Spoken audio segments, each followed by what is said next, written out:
अकेला हूँ अगर फैसला मैदान में होगा, देखते हैं मरता कौन है, फैसला मैदान में होगा। खातून साए तेरी बजाने को आ रहा हूँ। बहुत मजा लिया तेरे 5 साल तक।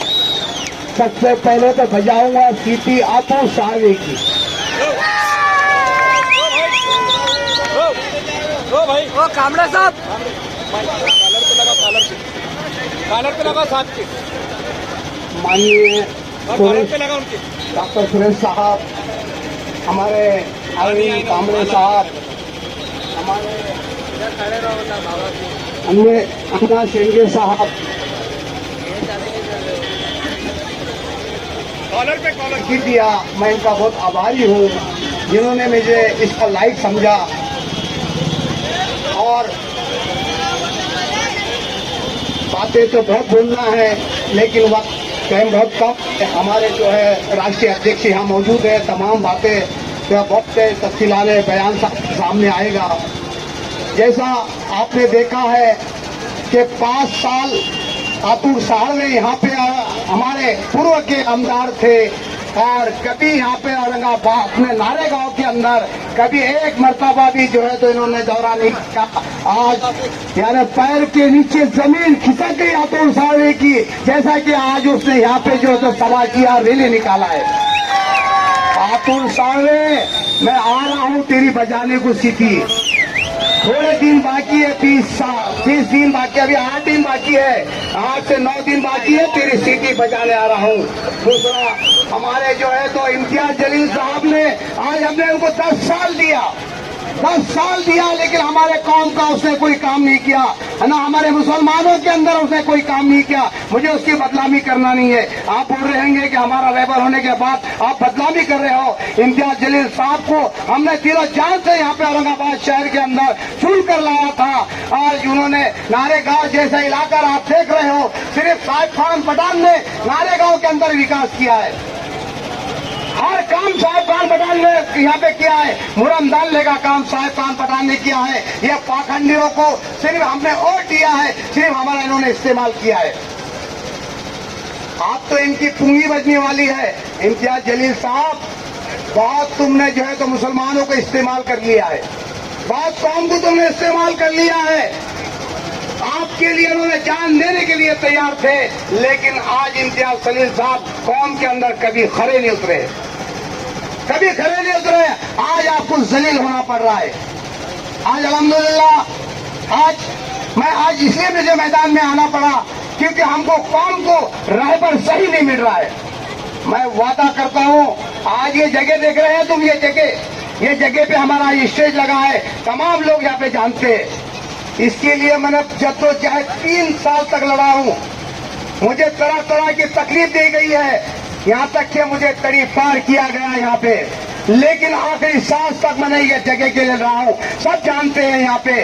और मैंने यहाँ पे तो बोलते हैं कब्रिस्तान के लिए, कब्रिस्तान के आप किसको देखना है तो मेरे पास आकर पेपर देख लो, आपको पूरे डॉक्यूमेंट्स मेरे पास मौजूद मिलेंगे। आपके पेपर जो तो टोटल कब्रिस्तान का मसला सॉल्व हो चुका है। जो भी नारेगांव को देखना है आकर देख लो। मैंने पूरा जो तो नारेगांव का 5.5 एकड़ जमीन मैंने यहाँ पर लाया है। और कुछ लोग जो है तो जनाजा निकालते हैं, जनाजा मोर्चा निकालते हैं, ये लोगों को शोर शराबा करते हैं। मैंने साहिब खान पठान ने कभी जो है तो कभी जो तो दिखलावा नहीं किया है। लॉकडाउन जैसे इलाके का हालात के अंदर हमारे रहबर नारेगांव के अंदर कभी जायजा किसी का लेने नहीं आए।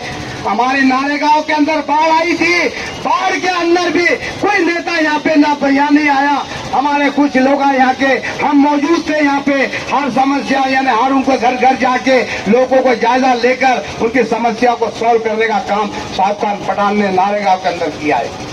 फूल का काम लाया है। कुछ पाखंडी लोग आपने नाम के लिए अपना जो है तो गिरेचर वहाँ पे जो है तो जाकर अपने हाथ से उद्घाटन करते हैं, लेकिन साहिब खान पठान ने वो फूल का काम लाया है।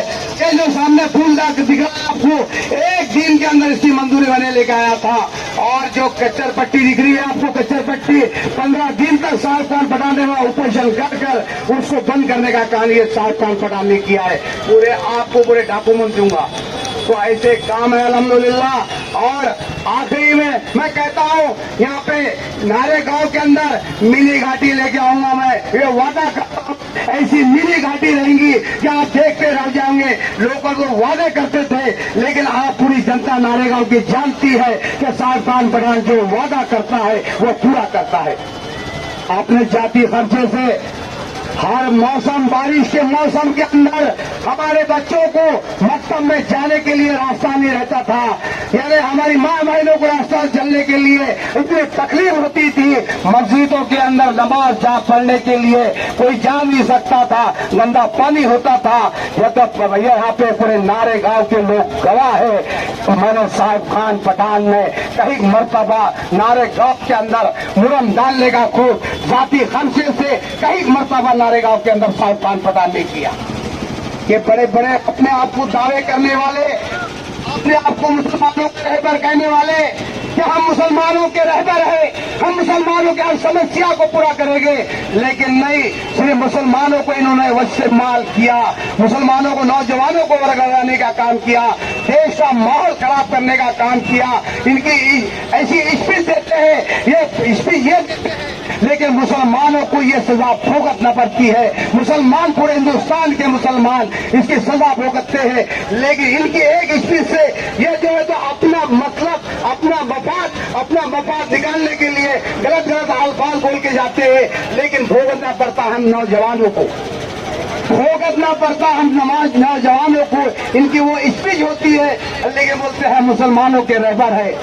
भाइयों, मेरे मोहतरम बुजुर्ग और दोस्तों, नौजवान साथियों, आज भी वक्त है, इनका पीछा बिल्कुल छोड़ना होगा आपको। देश के अंदर अमन और सुकून चाहते हो, भाईचारगी चाहते हो, एकता का पैगाम रखना चाहते हो, ऐसे पाखंडी लोगों को इनका घर का रास्ता बताना होगा। तो अब मैं आपको 2-4 शब्द बोलता हूँ। अभी हमारे बहुत से लोग के मसला जो है, मैं आपको एजुकेशन यहाँ पे स्कूल यहाँ पे लाने की कोशिश करूंगा। यानी मैं वादा करता हूँ, मैंने वादा तो बिल्कुल पक्का करता हूँ, अपना काम भी करता हूँ, इंशाल्लाह काम भी करूंगा। मैं एक स्कूल कॉलेज लाऊंगा, मिनी घाटी लेके आऊंगा, यहाँ पे बच्चों को जो है तो रोटी रोजगार के लिए लगाऊंगा, और नारे गांव को स्मार्ट सिटी बनाऊंगा, नारे गांव को स्मार्ट सिटी बनाऊंगा। नारे गांव के अंदर तुम देखते रह जाओगे, एक ऐसी चमकदार इलाका बनाऊंगा तो वाकई में वादा कर रहा हूँ इंशाअल्लाह। खुदा हाफिज़, अस्सलाम वालेकुम रहमतुल्लाहि व बरकातहू। आपको हमदार बनने के लिए कोई नाई का लाल नहीं रोकेगा, और आपने जो कहा, अरे तख्त बदल दो, ताज बदल दो, मारे साहब,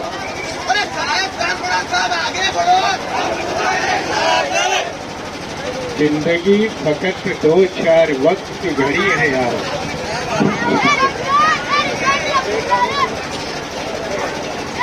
जिंदगी फकत 2-4 वक्त की घड़ी है यारो। ये न समझो कि सारी उम्र पड़ी है यारो।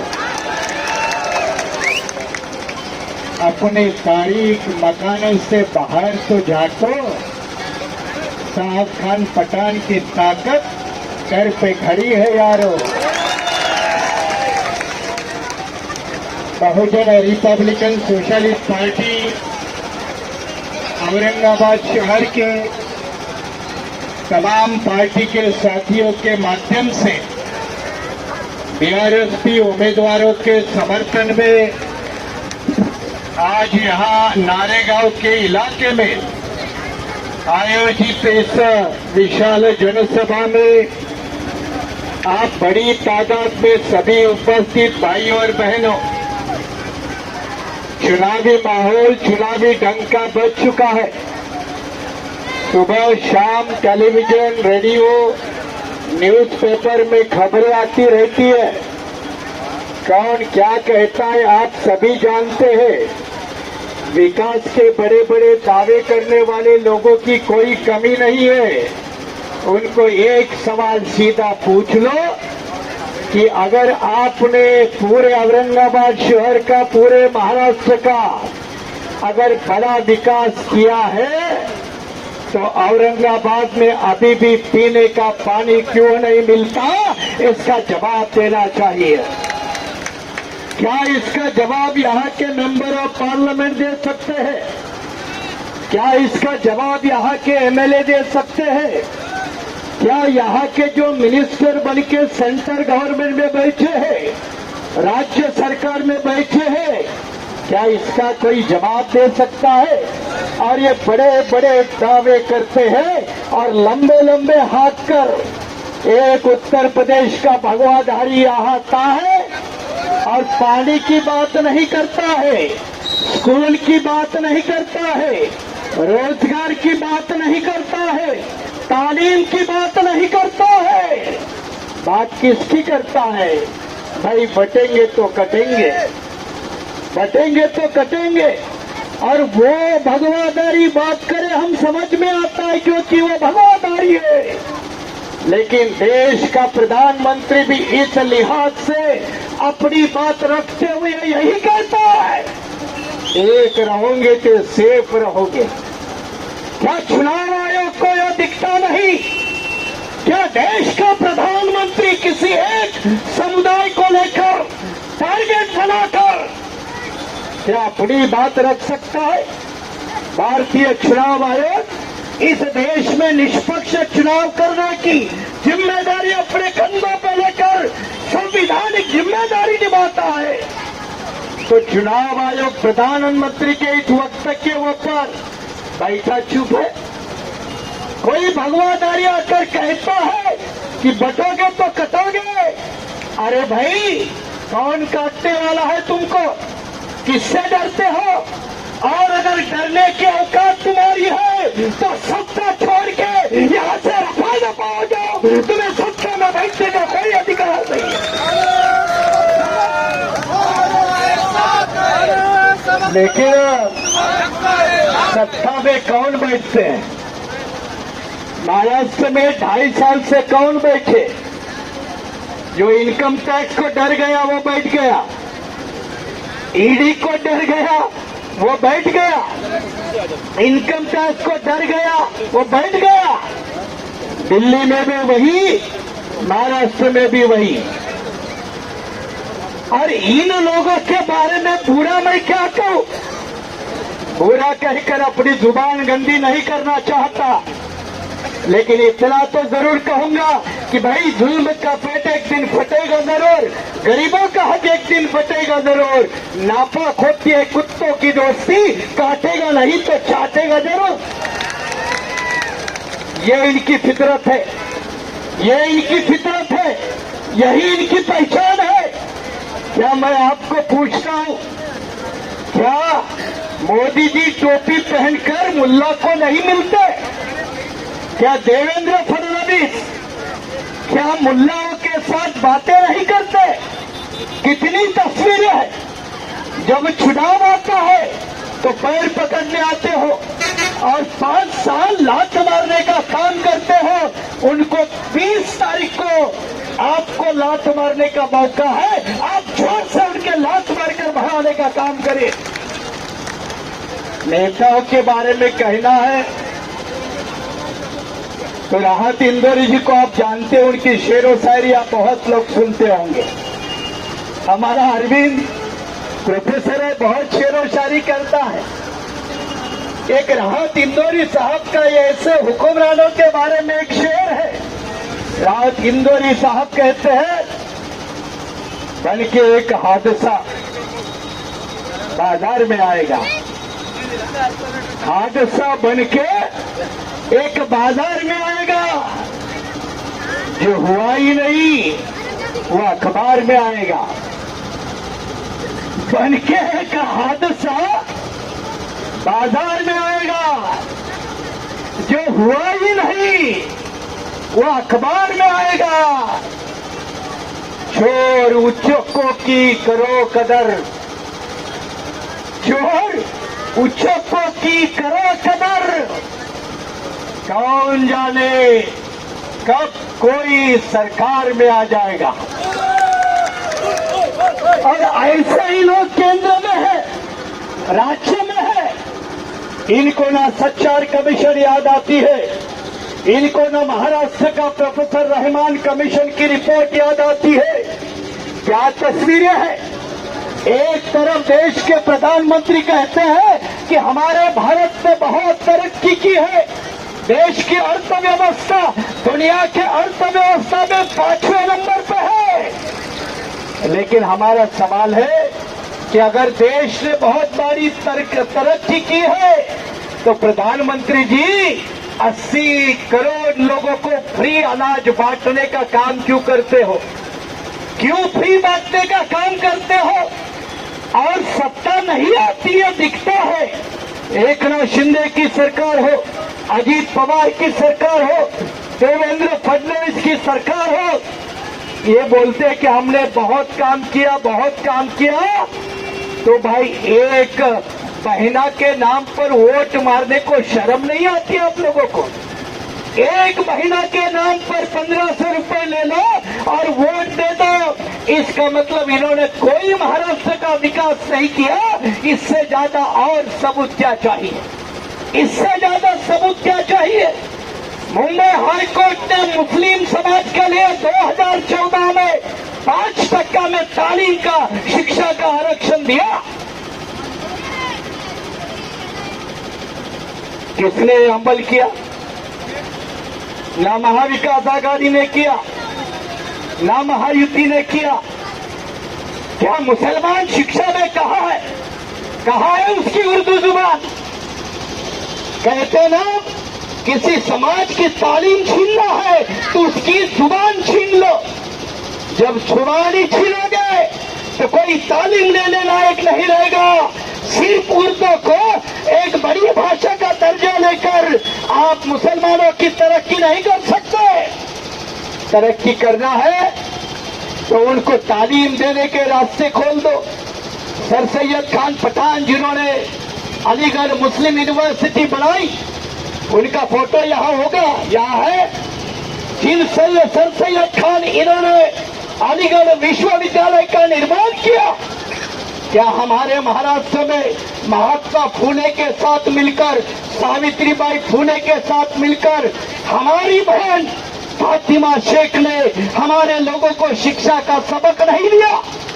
अगर फातिमा शेख हमें महाराष्ट्र में शिक्षा का सबक देती है, सावित्री फूले जैसी, तो हमारे मुस्लिम समाज के बंदों को ये नारेगांव में ढंग से पढ़ने के लिए एक स्कूल नहीं है, एक स्कूल नहीं है।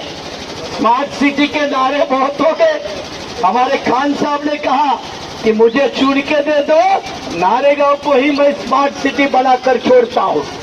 नारेगांव को ही स्मार्ट सिटी बनाना है, क्योंकि नारेगांव उनका इलाका है और यहाँ हमारे मुस्लिम भाई, दलित भाई, ओबीसी, इनकी एक अच्छी तादाद है, अच्छी जनसंख्या है।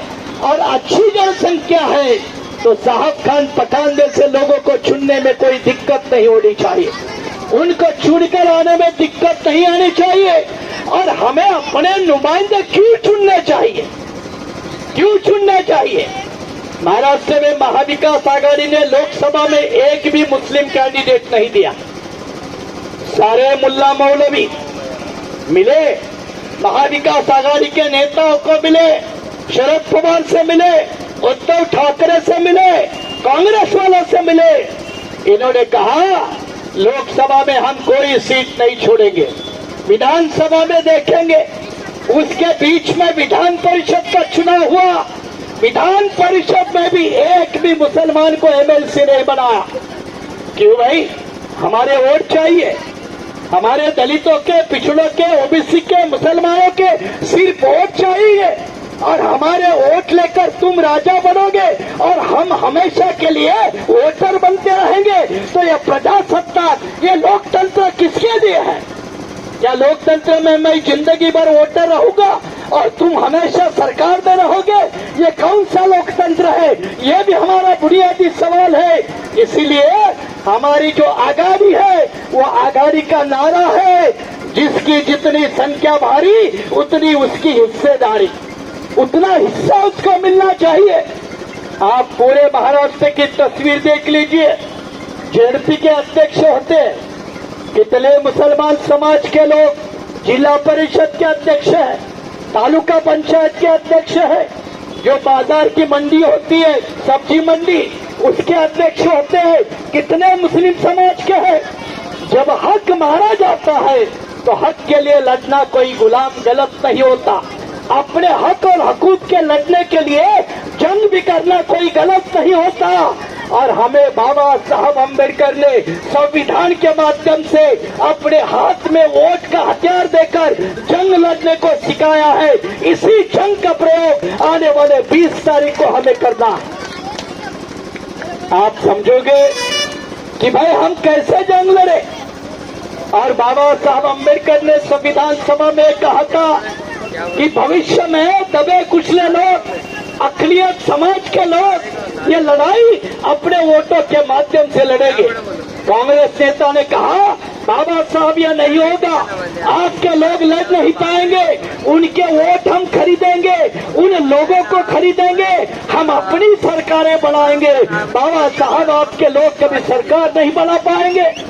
और बाबा साहब ने जवाब दिया था, उस कांग्रेस के नेता को कहा था कि तुम जो कह रहे हो वो सच है, लेकिन जिस दिन मेरे लोग अपनी वोट की कीमत पहचानेंगे, अपने वोट का सही इस्तेमाल करेंगे और सही वोट का इस्तेमाल करके अपना हुक्मरान जो पैदा करेंगे, तब दुनिया में तुम्हारे इतना बड़ा भिखारी कभी पैदा नहीं होगा। ये बाबा साहब ने अपने लोगों को समझाते हुए कहा था।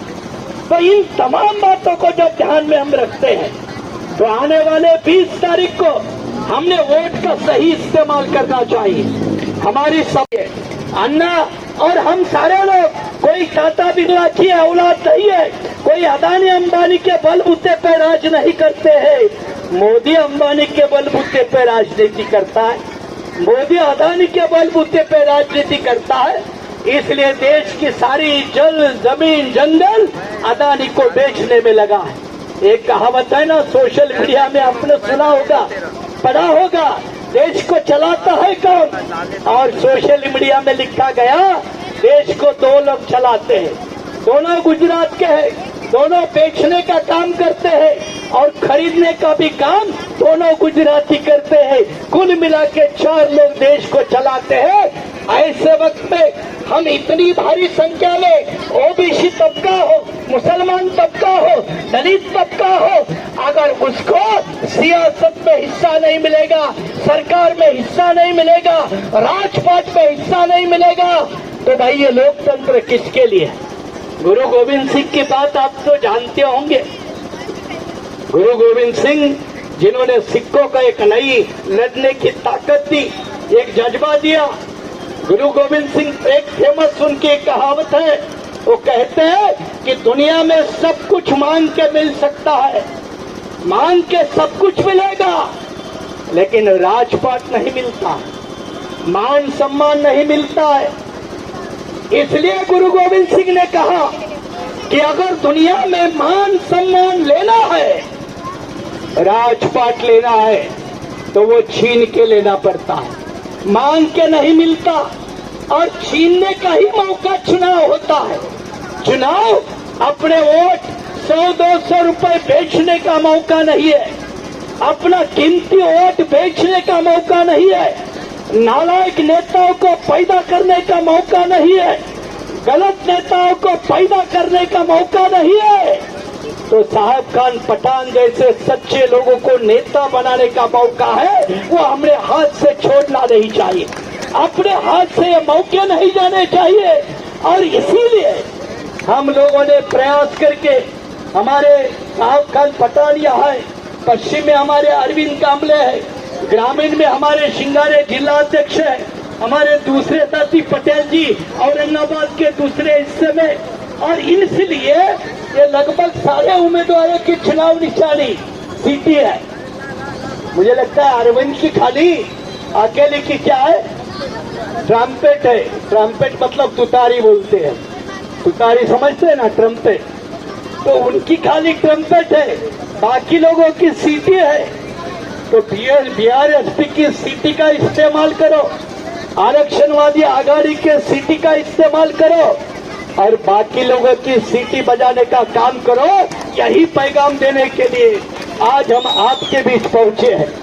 ये आरक्षण आघाड़ी इसलिए है कि ये सिर्फ आरक्षण का मतलब ही है कि हमें सिर्फ आरक्षण देने लेने वाले नहीं बनना है, बल्कि हुकूमत के सहारे आरक्षण देने वाले भी बनना है। ये भी ध्यान में रखना चाहिए।